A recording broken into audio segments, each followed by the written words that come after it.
ते काही असू कांदा एकदम व्यवस्थित आहे. हा ना. बर पातीची म्हणजे संख्या याच्या अगोदर बी केलं ना मी बाय म्हणजे लावले कांदे पण मग 1.5-2 महिन्यात एवढा कांद्याचा दांडा होईल नाही. हे 1.5-2 महिन्याचा कांदा असून एवढा कांदा दांडा झाला. आपल्या बायोलॉजिकल किटचा तुम्हाला चांगला रिझल्ट. त्याचाच रिझल्ट आलाय. हा ना. फक्त एकच हात मारेल कीटकनाशक. बर याच्यावर पुन्हा अजून औषध बी नाही काहीच नाही मारेल. आता तुमचं शिवार समजा नगरसूल शिवार लय मोठं आहे बरोबर.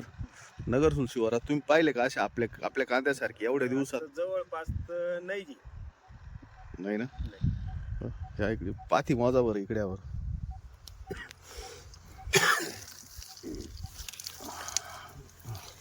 एक 2 3 3 4 5 6 7 8 8 9 10 पाटी जवळजवळ.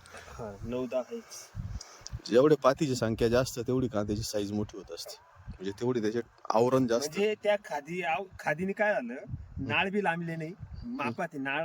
नाळ जर मापात असला तर कांदा लवकर होतो आणि साईज बी व्यवस्थित होती.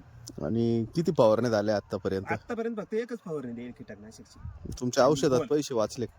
किती कपेल म्हणजे तुमचा खर्च वसूल झाला बा असं? हा काय अडचण नाही. बाकीच्या शेतकऱ्याला काय सांगू शकता तुम्ही? वापरले पाहिजे आमचे खर्च. वापरलंच पाहिजे 100%. कारण याच्यात उदाहरण सांगतो मी. याच्या अगोदर कांदे लावले मावल हितभर नाळ लांबेले त्या कांद्याची हितभर नाळ लांबेले तर कांदाच व्हायला. जास्त फवारणी नाळ जास्त फवारणी. बरोबर बरोबर. तुमचं नाव आणि गाव सांगा फक्त. माधव अशोक सानप नगरसूल. ओके.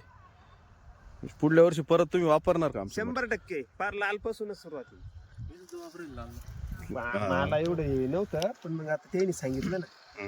आता खंडूनी सांगितलं तू एकदा वापरून पाय म्हणलं काय अडचण नाही भावानी.